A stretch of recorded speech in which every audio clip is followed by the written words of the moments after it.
Thank you very much, Dr. Alex Vines. Distinguished ladies and gentlemen, good afternoon. Sorry. You will appreciate that I have been traveling, so morning and evening is quite a challenge. Let me take this very early opportunity to thank the management of Chatham House for providing me with this platform to engage this think tank and people in this global space on matters to do with the subject that you have asked me to speak on. Elections in Kenya, challenges and opportunities for shared prosperity. I was here about 3.5 years, 3 years and a few months and a bit. And then I discussed about what I saw Kenya, a generally optimistic view of what I thought about our country.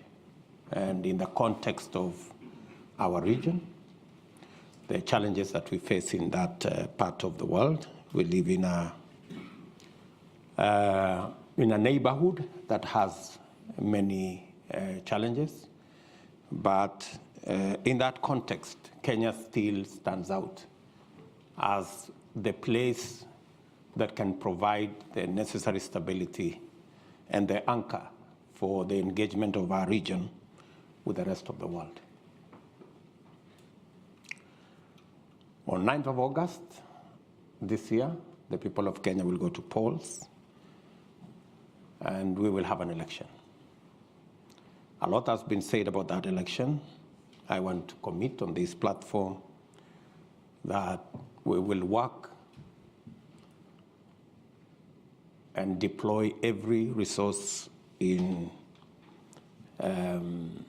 that's within our ability to make sure that our election is free, is fair, and is peaceful.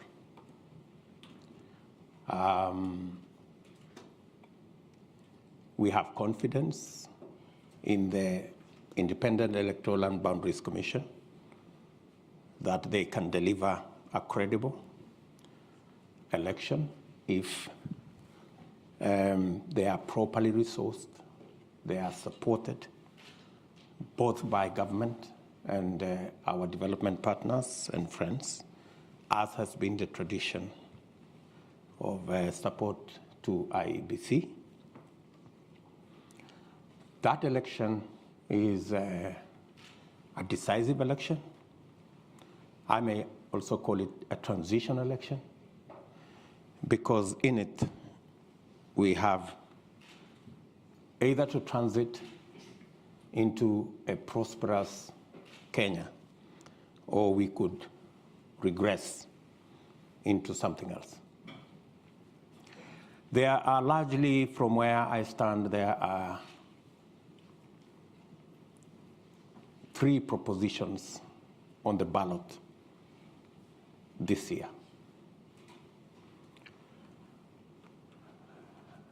Number 1 is our democracy and constitutionalism. That's on the ballot this year.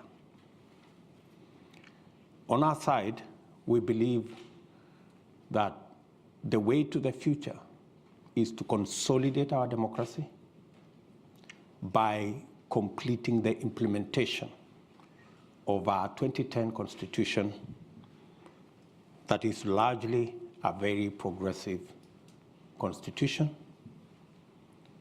that provides for checks and balances, that separates the judiciary from the executive, from the legislature, and provides a system of checks and balances, builds in accountability, ensures that we have shared prosperity with our robust county system of government and our county governments that have become a very big celebration by the people of Kenya of that shared prosperity.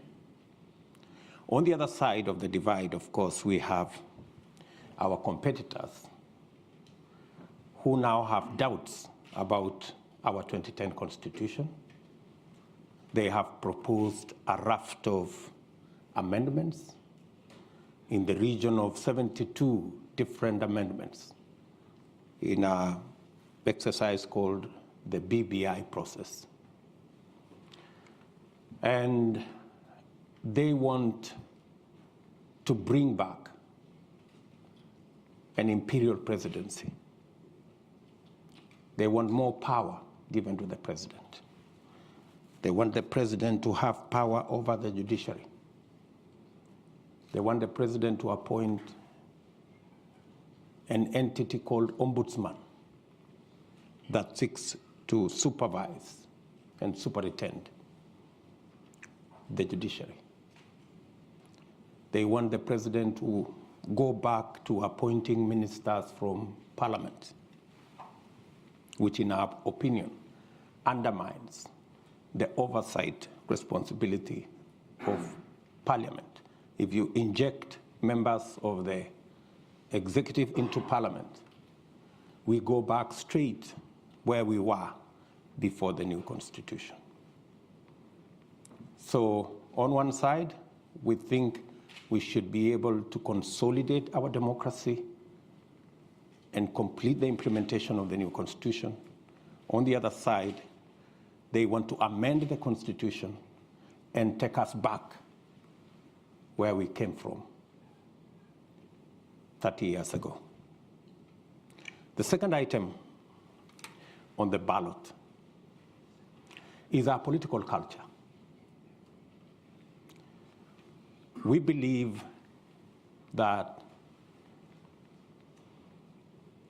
our focus should be building institutions, institutionalizing our governance, institutionalizing our politics, institutionalizing our accountability, and institutionalizing all the oversight responsibilities and our progress. What do I mean by this? On one side, we believe we must build our politics around political parties. We've painstakingly been part of building national political parties. I was a member of KANU when KANU was a national political party. I was a member of ODM when we built it as a national political party. I participated in building Jubilee as a national political party. Today, we have built the largest, most popular political party, the United Democratic Alliance, and we have built the largest, most popular political formation with our partners in NC and partners in Fort Kenya under the Kenya Kwanza Alliance. On the other side, many believe that politics should be built around personalities and personality outfits. The question I often am asked is, how will you succeed in your presidential campaign unless you have the support of Uhuru Kenyatta or the next guy or the next guy? Oblivious of the fact that we have built the largest political party to many people. And that's the culture we need to deal with, is that the institution of a political party, they don't see the value of it. They see the personalities. And that's why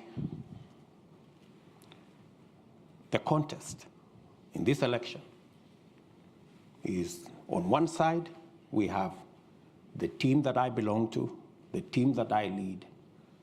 We believe that this contest should be framed around a national political party and a national political movement rather than on personalities and individuals.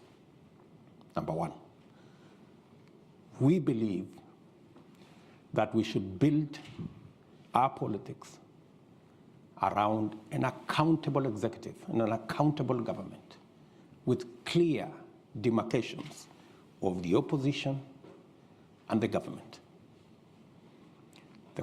Our competitors on the other side seem to have blurred lines between what is government and what is the opposition. The result which you see today in Kenya, there is no government and there is no opposition. Today in Kenya, you have a mongrel of a governance system. You don't know whether it is the government that is in the opposition or the opposition is the one that is in government. Today, the leader of the opposition is a project of the system and the deep state of government. And unfortunately, the leader of what is supposed to be the ruling party is actually a squatter, or is it a refugee, in the opposition party. So we have quite a situation. And it's because of that that we believe we must not build our politics around individuals. We must build our politics around institutions. If we had built our even engagements around political parties, we wouldn't have ended in the situation that Kenya is in today, where we have opposition members chairing government committees. We have the leader of government being the foremost supporter of the leader of opposition.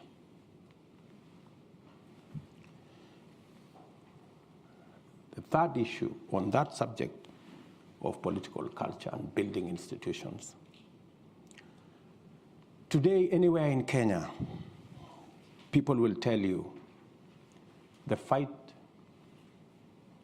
apart from the oversight responsibility of the opposition over government being compromised because of the lack of institutionalization of our governance. Today, anybody in Kenya will tell you the fight against corruption is laced largely with political persuasion. If you have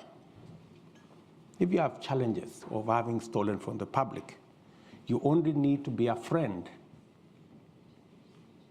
You only need to profess that you support the handshake and you support the BBI, and you will have no consequences. It is our belief that accountability should be built and institutionalized. That's why we believe that the very first thing we must do in completing the implementation of the Constitution is to operationalize what the Constitution provides for, the judiciary fund, to give the judiciary the capacity, the financial independence to be able to deploy their full potential in discharging their constitutional mandate of adjudicating on disputes, dealing with matters of accountability, dealing with matters of corruption, so that corruption cases do not take 10 years because the judiciary is undercapacitated because they do not have the resources to hire the personnel, the magistrates, the judges, the software, the hardware, to be able to discharge their responsibility. At the very first instance, it's our commitment that we must operationalize the judiciary fund and get the judiciary to do independently what they are supposed to do. The second item is the entire criminal justice system, from the DCI to the Inspector General and all the investigative authorities in between, must also be given what the Constitution says their financial independence. Today, the IG, the Inspector General, the DCI, they run independent offices, but they depend on the office of the president for their finances. They do not have financial independence. There is a common saying, he who pays the piper calls the tune. So if somebody else is paying, that's how they decide who you go after and who you don't go after. That's how they decide if you are on this side of the political divide, there are no resources to prosecute. And if you are on this other side of the divide, there are resources to prosecute. We believe the criminal justice system should be truly independent by not just having constitutional independence, but having financial independence to discharge their responsibility. Institutions, institutionalizing the fight against corruption, institutionalizing accountability, institutionalizing oversight. That way, we will be on the trajectory of getting Kenya where we want. So, what's on the ballot? Those of us who believe we should institutionalize our politics along political party lines, institutionalize accountability by having clear separation between the opposition and government, institutionalizing the fight or accountability by making sure that the judiciary is independent, the institution of the criminal justice system is independent, not just by constitution, but financial and operational independence as well, rather than build these around personalities who then become subjective and who then become biased, and we end up in the place we should not be. Finally, in the ballot, we have driven the economy right to the heart of this contest. And we are looking at democratizing the economy of Kenya. And that is why, with our partners in ANC and Ford Kenya, we have built an economic model around this election that gives us opportunity to expand and make sure that our economic model is inclusive. Make sure that the millions of our citizens who are today locked out of the economic cycle because they have no jobs, 4 million of our young people out of school, out of college, out of university, have no jobs, and it's not going to be business as usual. How are we going to do it differently? We're going to deliberately, and I could give examples later, deliberately invest in areas that are labor intensive, that create jobs, so that we can deal with the challenge of unemployment and create inclusivity. Number two, 80% of all our business is in the space of micro, small, and medium enterprise. We believe to create economic inclusion, this category, who suffer three challenges. They do not have legislation to protect their business. They have challenges in the environment in which they operate. And when I say in the environment in which they operate, even huge corporates in Kenya will tell you they have a wall of licenses, 10 licenses, 15 licenses that they have to suffer before they can get their business up and running. And finally, and this is especially for the micro and small enterprises, is the whole challenge of access to credit. It is really the elephant in that space. Let me give you an example. Because of the challenge of access to credit, we have a huge problem of predatory lenders. And because of predatory lenders, today, 15 million Kenyans are blacklisted on Credit Reference Bureau. 15 million Kenyans blacklisted is actually half our working population. That tells you there is a serious problem of access to credit. Many of these micro enterprises, research shows that many of them pay as high as 1,000% per year to access credit. Some 2,000%. While corporates access credit at 10%, the micro and small enterprises access credit all the way to 1,000%. It's reasonably. These are enterprises that end up making $1, $2, maybe $3 on a good day.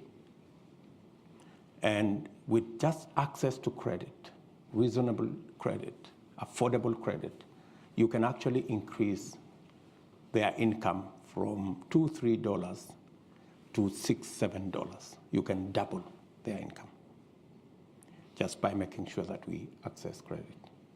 It's a challenge that we have, and it's a challenge we must deal with. Inclusivity again. And this is about the economy. And finally, we have to do something about the biggest sector that drives our economy. 25% of our GDP is contributed to by agriculture. 50% of our GDP, agriculture, plus all the linkages. So it's not possible to discuss the economy of our country without discussing agriculture. And agricultural transformation, right from interventions in seeds, interventions in fertilizer, interventions in market, interventions, getting rid of cartels, dealing with brokers, making sure that we have clear value chains. And if I give you an example, we are, for example, the largest producer of milk in the continent. We produce 5 billion liters of milk. But if you go to see our productivity, it's anywhere between 3 liters or 3 kilos and 4 kilos per cow. Same cow, same farmer, with a little bit of input on a different feed. You can actually take the same cow, same farmer, to 15 liters, 20 liters. You can triple, maybe quadruple their productivity. And we could turn around the fortunes of many, many, many in that space of agriculture. We import 180 billion shillings worth of food items into Kenya, when we have a huge farming community that can actually produce.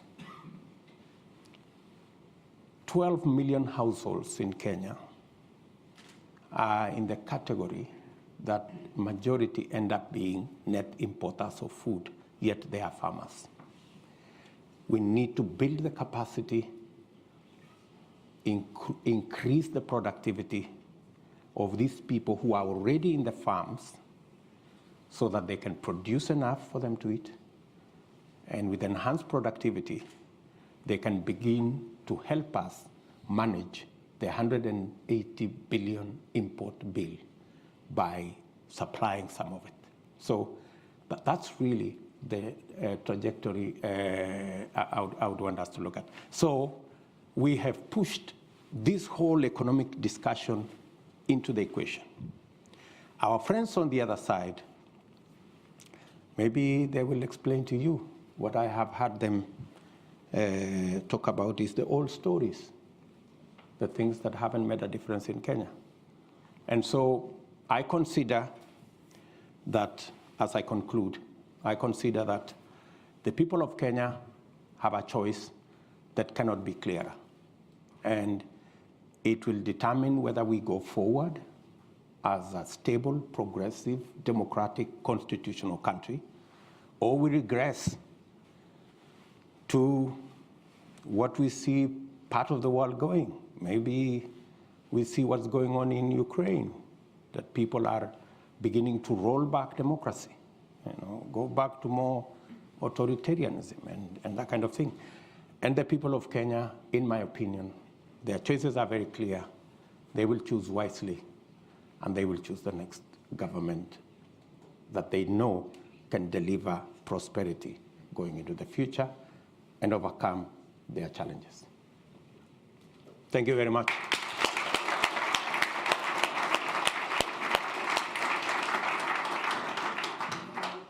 So for those of you on Zoom, just a reminder, that was His Excellency Dr. William Ruto, Deputy President of Kenya, discussing the opportunities and the outlook for change arising from August's elections that are coming up in Kenya, and sharing his vision of a bottom-up economic model for Kenya's long-term prosperity.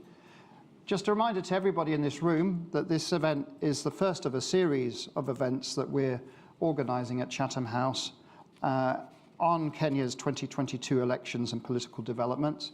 And next week, we will be advertising shortly. Raila Odinga will be speaking here also. So, if you want to ask questions, we're going to do this two ways. One is there's roving microphones in the room, and I'll start off that way. But we're also, via Zoom, receiving questions from all over the world. So if you want to ask a question and you're on Zoom, please use your Q&A box function to indicate that. And I will also see if I can invite some of those who are on Zoom to ask their questions verbally, but I'll also summarize some of those that are coming in. So again, we'll take 3 questions now from the hall, and the lady in the far left there, you madam, please go ahead and ask your question.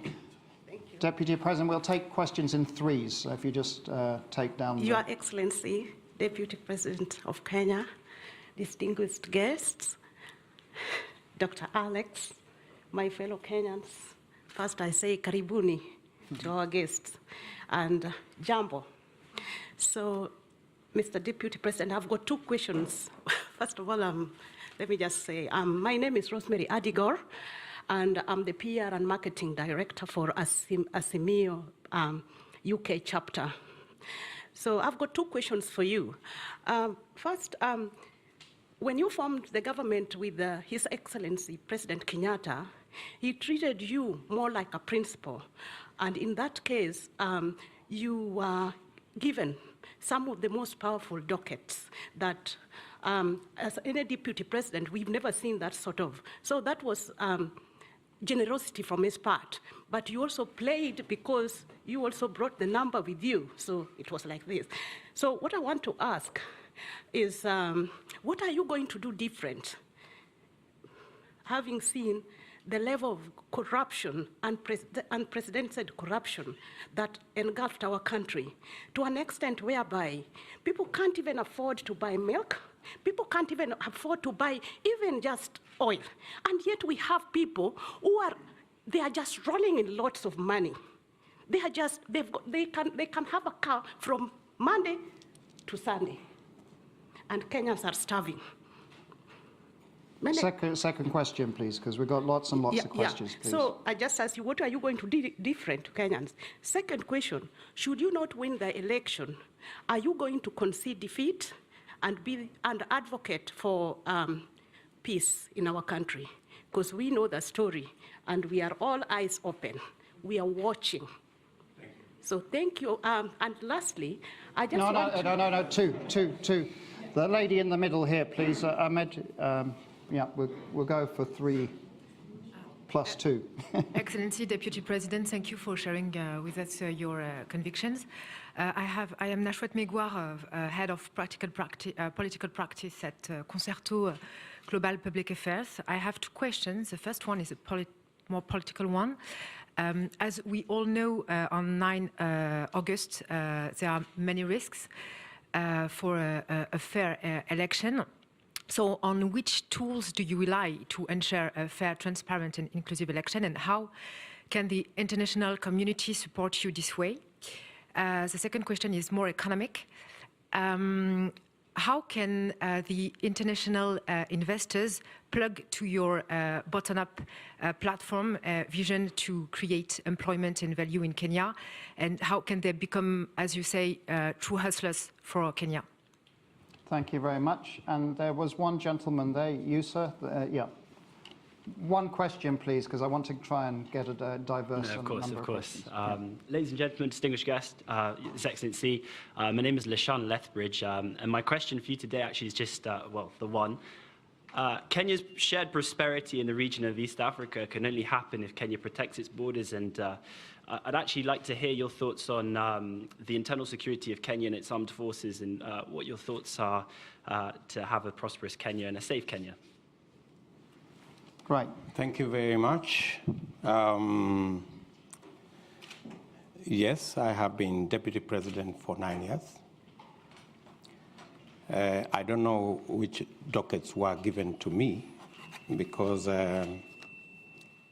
when President Uhuru Kenyatta formed government after the election, we've always had one president. We've never had 2. And the responsibility over government has never been shared between Uhuru Kenyatta and myself. Our first term, we ran a coalition government, but I can tell you there was no single opportunity where my party held a PG outside President Uhuru's party. We had one parliamentary group, one government, one program, and it was all clear.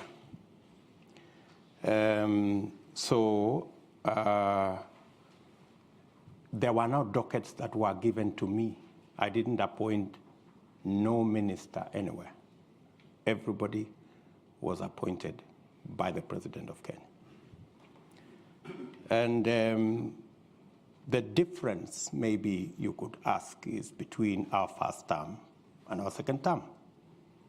In our first term, granted, I played my role as Deputy President. The President assigned me many responsibilities, which I discharged with distinction from where I sit. And that is why, in our first term, we rolled out our plan to build the standard gauge railway. We have built 700 kilometers. I was part and parcel of the entire delivery plan. We set out to build 10,000 kilometers of tarmac road in Kenya. By June this year, in 3 months or so, we will have actually done 11,000 kilometers. I sat long hours with officials in government to design how that was going to happen. Same case to our TVET program. Same case to all the other programs that we delivered on our first term. And to demonstrate our success, we were re-elected in our second term with twice the margin we had been elected in 2013, clearly demonstrating that the people of Kenya were happy with our delivery.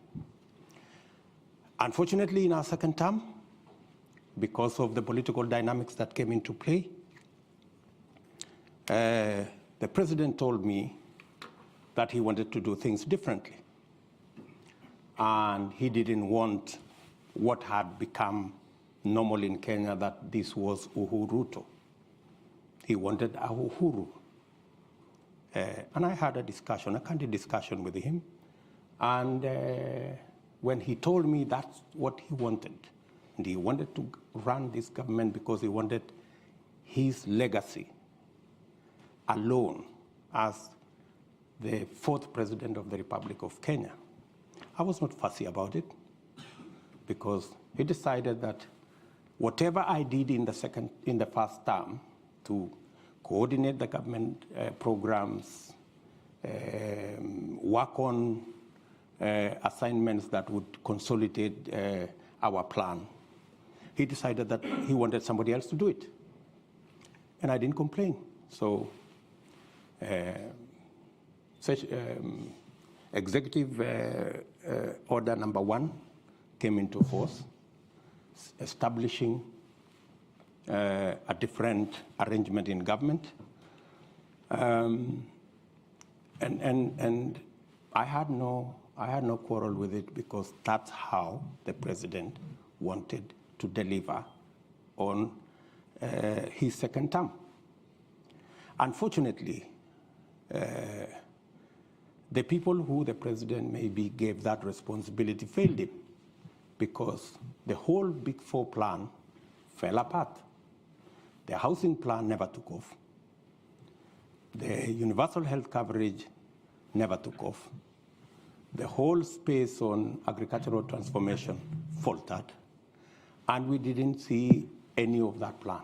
In fact, at some point, it forced the president to change the plan. So we went away from the original plan of Big Four. We ended up with another plan called BBI, changing the constitution, working on all the rest of it, which unfortunately again went up in smoke, because it was purely unconstitutional. So how do I do things differently?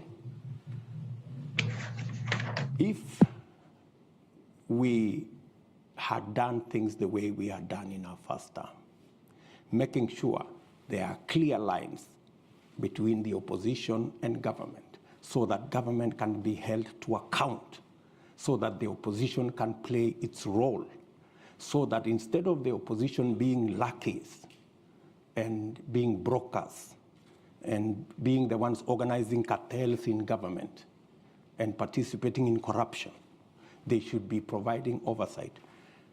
You're correct. You know, Kenya is in a worse place today. There is no oversight. The fellows who are supposed to provide oversight in the opposition are the ones driving the scandals, from KEMSA to all these.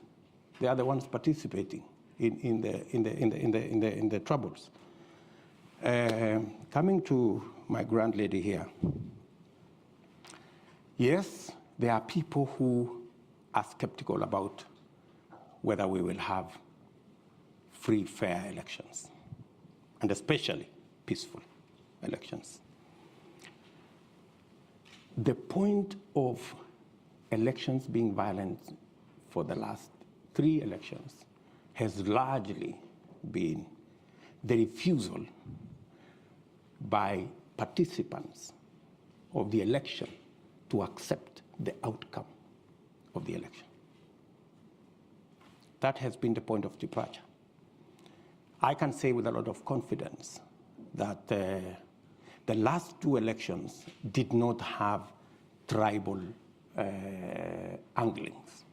We largely ran 2 formations, one in NASA, one in Jubilee, that largely represented the face of Kenya on both sides. The only challenge that came is when our competitors refused to accept the outcome of the election, organized demonstrations, swore themselves in, did all manner of things, and drove the country into violence. The undertaking I give as a candidate, and I have done it publicly, is that William Ruto will accept the outcome of the election whichever way it goes.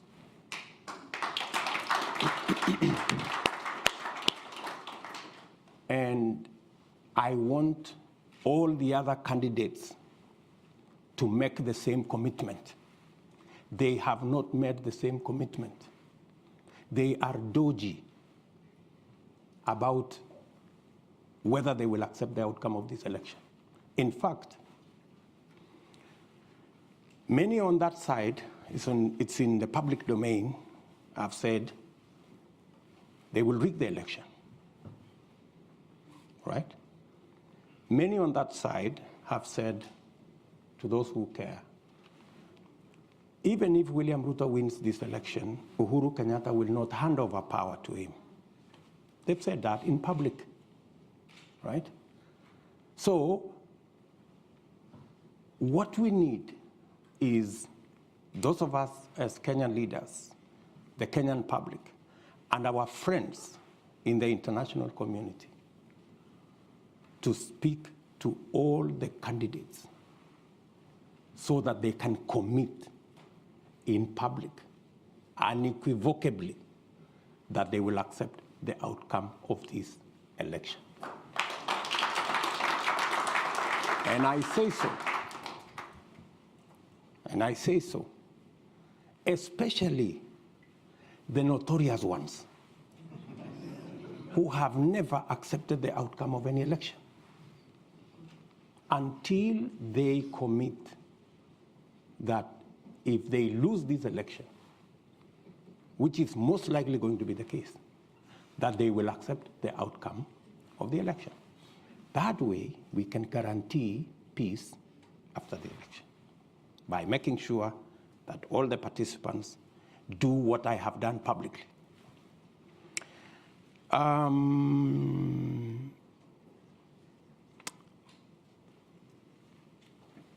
The gentleman has talked about the whole security situation. Part of my engagement let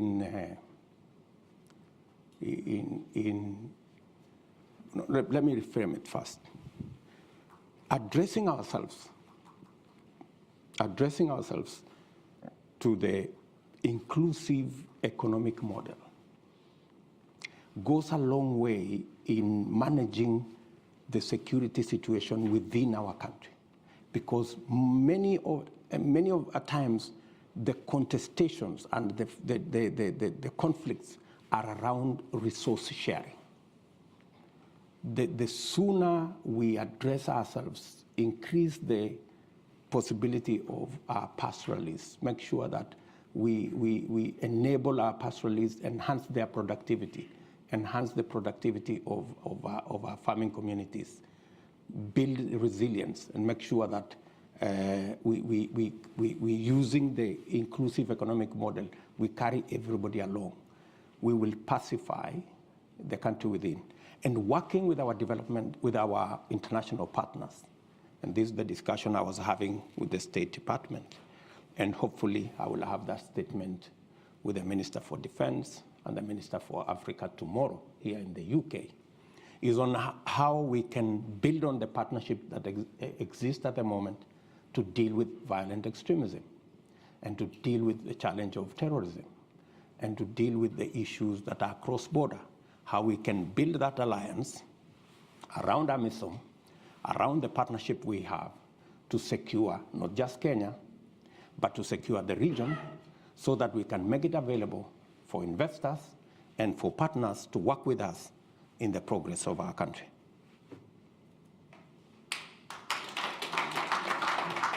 So I'm going to take some of the questions coming in from the continent and beyond.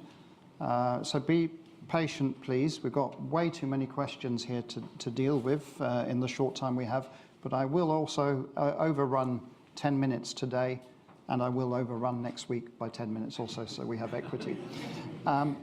So first of all, we've got Mutone Mwajere from Nairobi, if we can, if you'd like to ask your question live, please go ahead. Mutone. Are you there? Hi, this is Mavani. Yeah, I'm here. Can you hear me? Yeah, please go ahead. We can hear you. This is Mavani Wanyeki. I had several questions, but I will respect Alex and ask one. How do you reconcile your stance as a defender of the Constitution today with the fact that you mobilized the no vote in the constitutional referendum of 2010? Thank you. Thank you, Mutoni. We also have a program here called our Common Futures Conversations.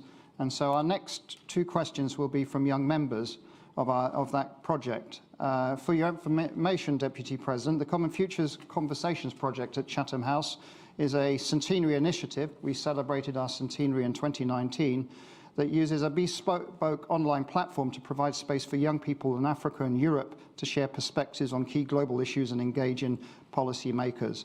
We've received many questions from them, and we've chosen two to ask their questions live to you. So first of all, I'd like to invite Salome Nzuku to ask the question. Salome, please go ahead.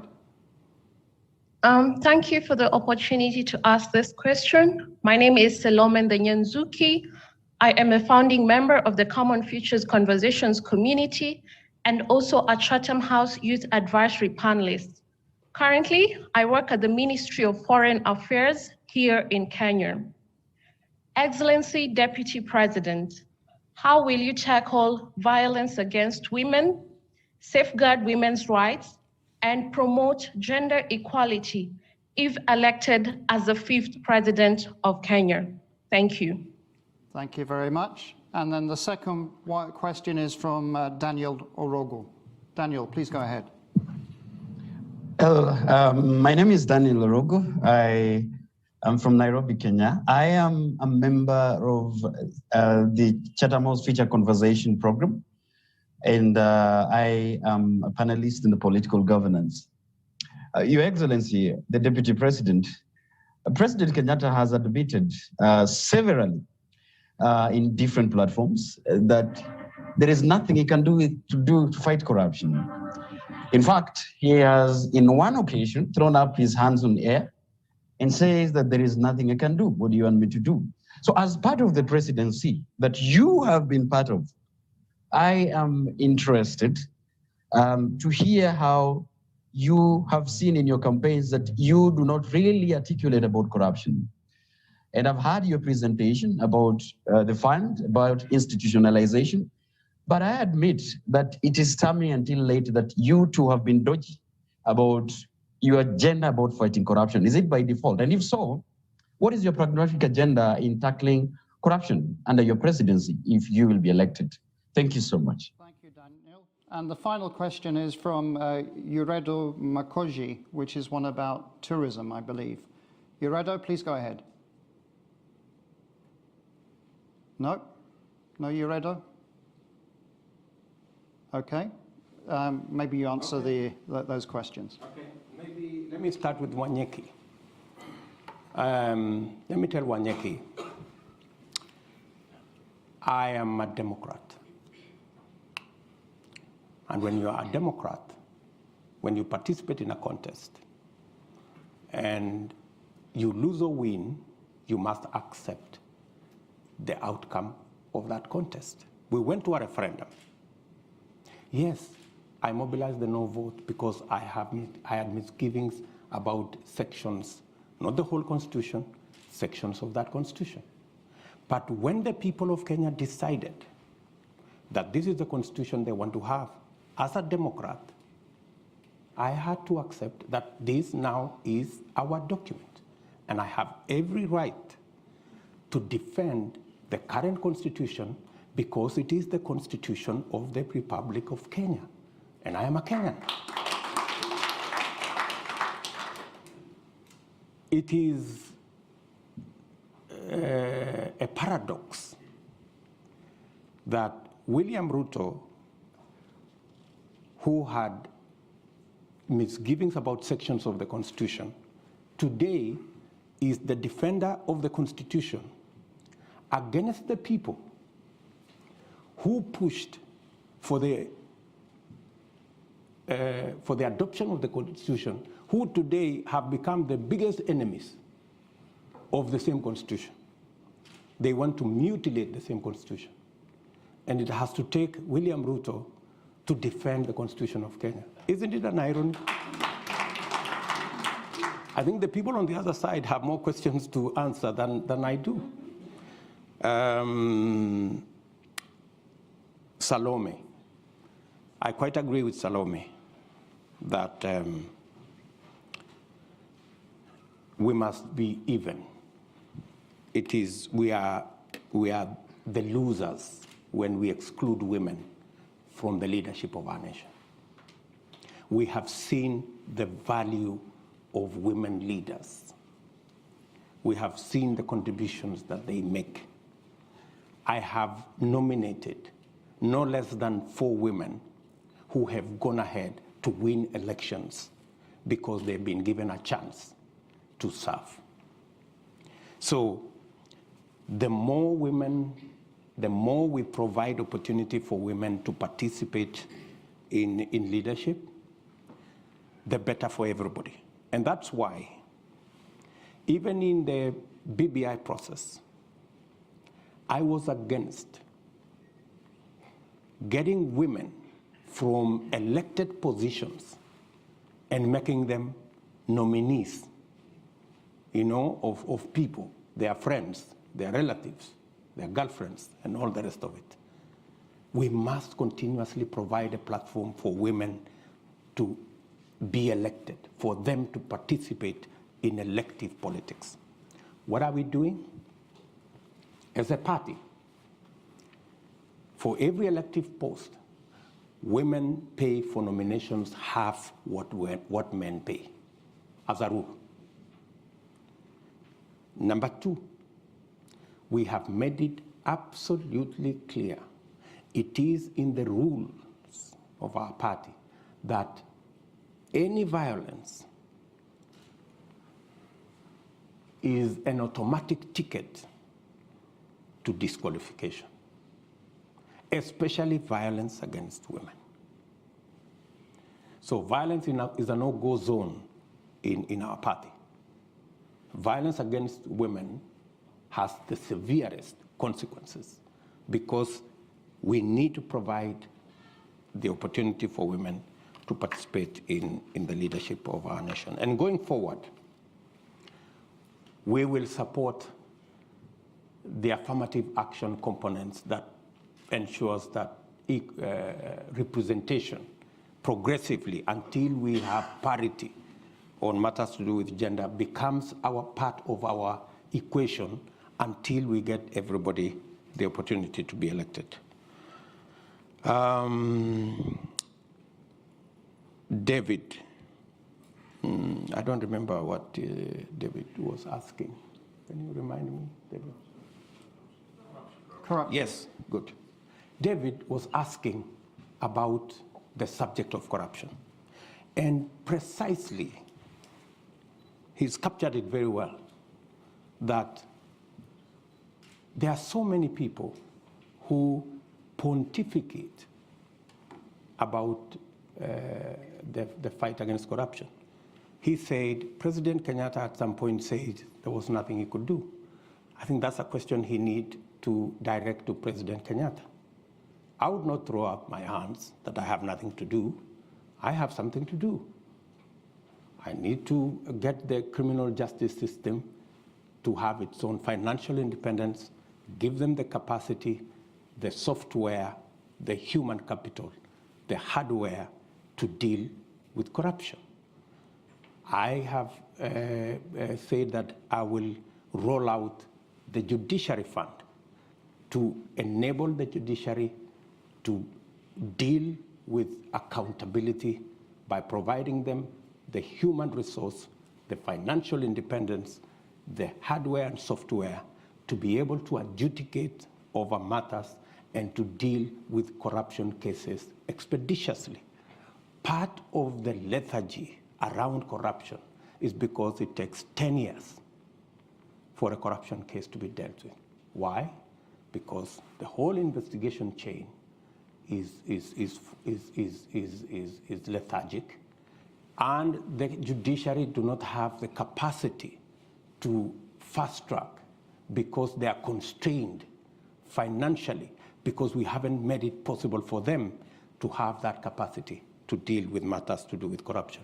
I have been very clear in my mind as to why the fight against corruption is top on our priority by institutionalizing the fight against corruption. And it is not going to be something personal between me and my friends or my enemies. It is something between the criminals and the law.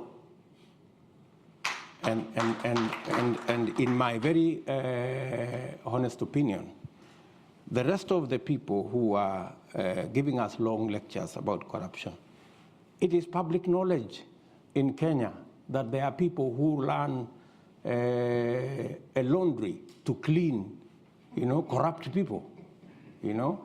If you are a corrupt person, you just need to pass through some office, pay some small stipend, and all of a sudden you are a clean person, you have no case to answer.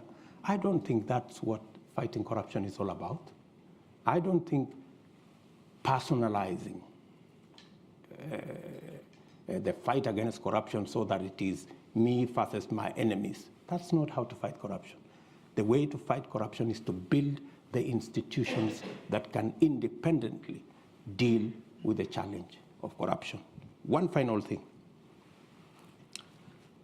Willie Mutunga, our former Chief Justice, when he left office, he said the one thing that he was very happy about is that the telephone line never rang with a call from State House. In 4 years that he was Chief Justice, not one day, it never rang. And he was very proud of it, because that's how to keep the independence of institutions and to make sure that every institution does its job. And that's the essence of why the Constitution set up independent institutions to deal with weighty matters like oversight, accountability, and the whole criminal justice system. Okay, too many hands for the time we've got. So you've had your hand up almost all the way through, so that might be that it's your lucky moment because it's such a strong arm, but you have to be quick, yeah? Just one question sharp. Please go ahead. Thank you. The Deputy President, my question to you, and this is to be fair to your competitors, it's not that they don't have an agenda. They have a very potent agenda. And to quote Abraham Lincoln, when America was at the point of dissolution, made a very great speech about a house divided against itself cannot stand. And as a man of faith, are you saying the unity call by your competitors is not worthy, seeing that Kenya has been divided since independence, and the presidency has been circulating amongst two tribes, and the unity call and the marginalization of Kenyans is not an agenda? You're saying it's an old story? I really want to hear what you would respond to that. Thank you. Thank you very much. The lady in the middle just here. Yes, please. It's coming. Yep, your opportunity. Thank you very much. My name is Karen Juguna. I am a midwife here in the UK. I trained and practice here. And my question is around health. Women's health and sexual reproductive health is an issue that's close to my heart. So I would like to ask, what are the plans for your government to tackle the high maternal mortality rate in Kenya? As you know, Africa as a whole, we contribute to 2/3 of maternal death in the world. And Kenya has its fair share.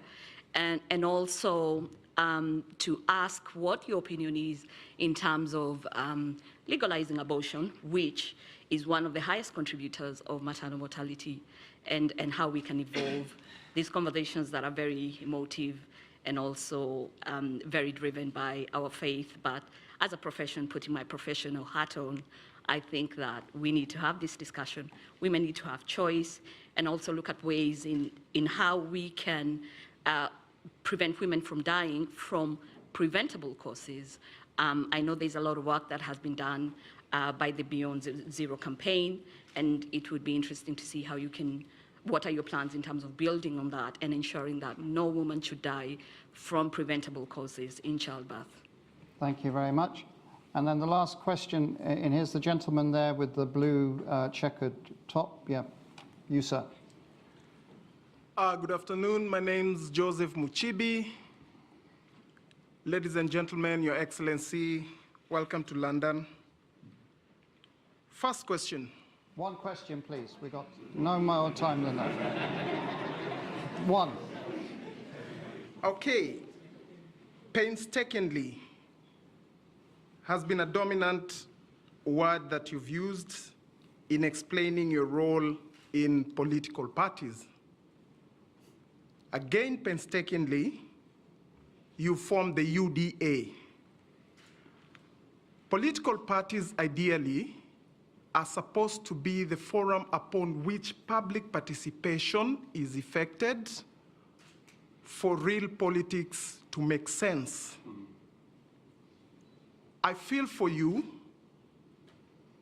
and I really feel let down because of how Jubilee tumbled. Because I had a lot of hope, expectation that Kenya was going to have a binary political competition point where ideas were going to be about Jubilee and NASA.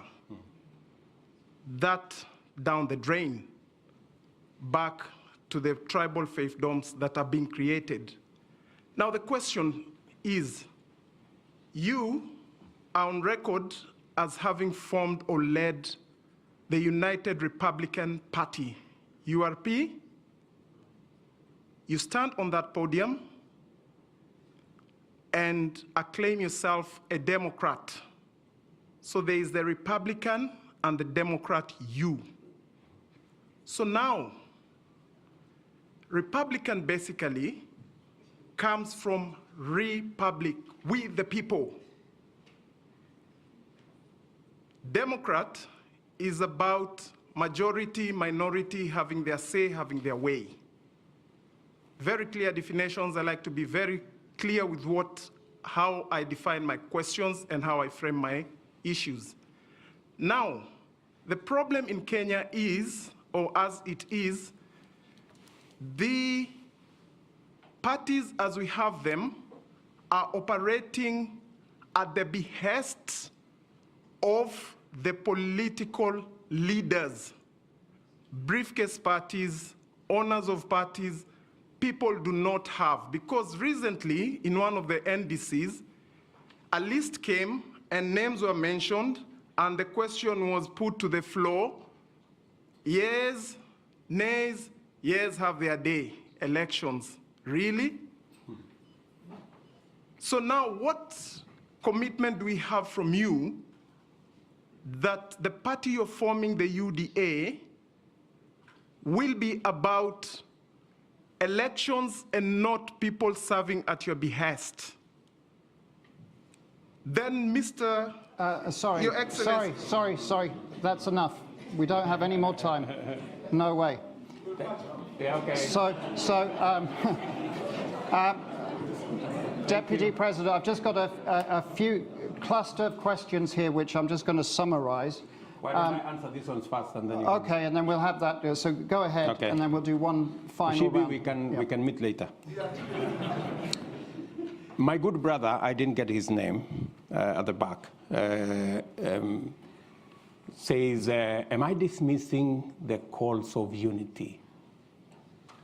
By no means, no, I'm not dismissing the calls of unity. I just want a bit of honesty and decency around those calls. When we went and we were told that we were having the handshake, and it was about the unity of the country.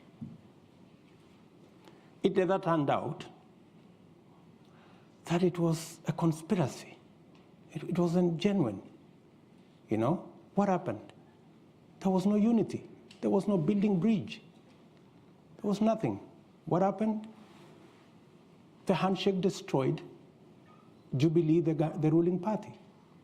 The handshake destroyed NASA, the opposition coalition. The handshake destroyed our Big Four plan. We couldn't implement it. The handshake destroyed government as we knew it. There was no government, there was no opposition. We ended up in a conundrum that nobody knew who was in the opposition.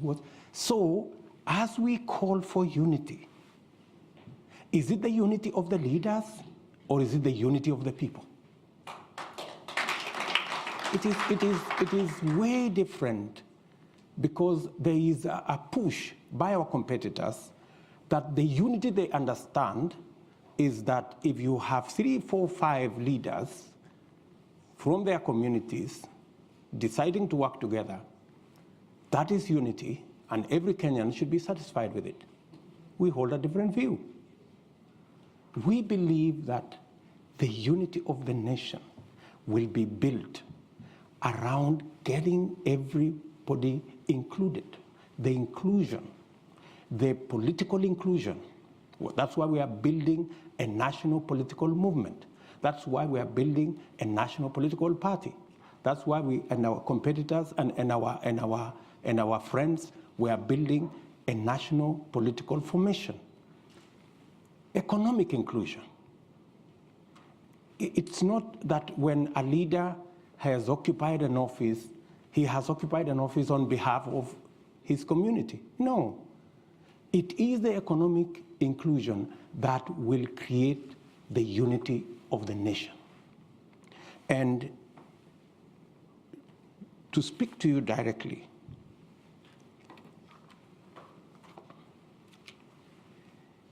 if you want to tell us today that you want us to believe you, that you are genuine about the unity of the country, you know?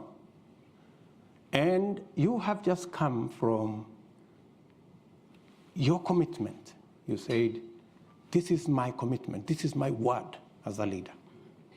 You've walked away from it. In fact, I consider the so-called unity, you know, people running away from their commitments, people running away from what they have committed to other leaders. And if you can lie, if you can cheat, if you can betray a fellow leader, what will you do to the people of Kenya? Huh? So, I mean, really, we have to be honest about this thing, you know, and that's we must speak candidly as Kenyans to these issues. Let's not gloss over big words, or, you know, unity of the country, a second liberation, Mandela moment. No, I mean, this is all nonsense. I'm sorry. I mean, we really must speak to the real issues that bring people together. Health. Health is a very big issue. In fact, it's just that he squeezed time out of me. That's one thing that is at the heart of this conversation. We had a whole program on universal health. Unfortunately, we couldn't deal with it because we ended up chasing the BBI stories and the rest of it. So, what is our plan? We managed this year, in fact, three months ago, we managed to pass the changes to the law to make it possible for us to re-engineer the whole health space and make it possible for us to get to universal health coverage that carries with it your concerns on how women access health and how the citizens of Kenya access health. We now have the law that will give us a graduated contribution mechanism where people earning 6 figures like myself can pay more, and the people down the pyramid can pay less. And it is our considered view coming from experts and complete with actuarial expertise that it is possible under the new arrangement for us to double, if not triple, the resources that will be available to manage our health under our new health program as passed by the law in Parliament. That way, we can be able to deliver health in a much more predictable, quality health in a better way. And with it, you know, when we came into office in 2013, okay, I remember I think it was in 2015, we then said that government of Kenya will pay through National Hospital Insurance Fund for every mother who gives birth. Many women avoided going to hospital because they could not afford, but we made it possible that every child must be born with health professionals in place. And that's why significantly we have reduced maternal deaths. With our universal health coverage properly rearranged, that will scale up those interventions. On matters to do with abortion, the law is very clear in Kenya until it is changed that if the health or the well-being or the survival of the mother is in jeopardy, doctors are legally given the permission to save the life of the mother.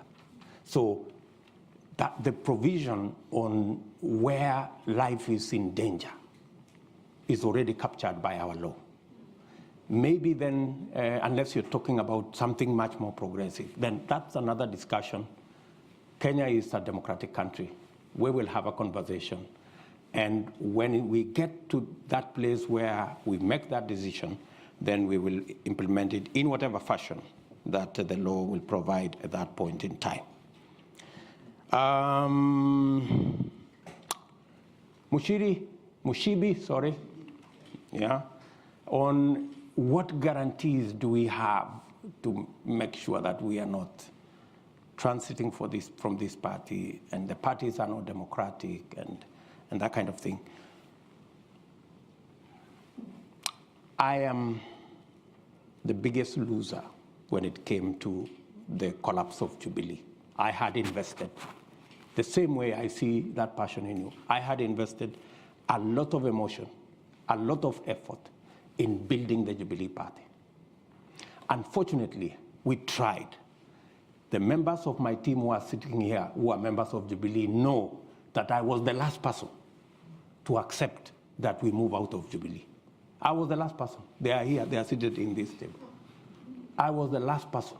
Everybody else had come to the conclusion that Jubilee cannot be saved. We have to get out because this Jubilee has been taken hostage by people who did not want us to have a platform to be able to prosecute a national agenda. And when there was no option, we left. But the flip side is that we ended up with a much more popular party than Jubilee. We ended up with people even who were not in Jubilee joining us. Some of them from other political parties, some of them even from ODM. We even have members of ODM who are sitting in this audience today who have joined us in UDA.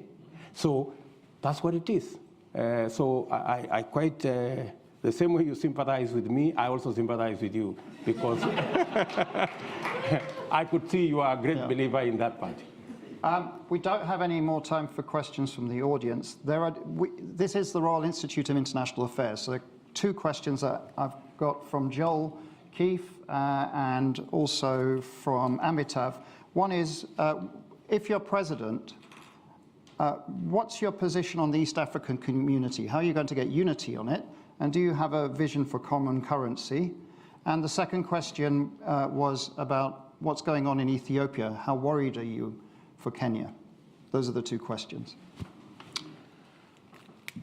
I have participated as Deputy President on many fora discussing what we need to do about East Africa community. We've moved it when we came into office. We've moved it several steps.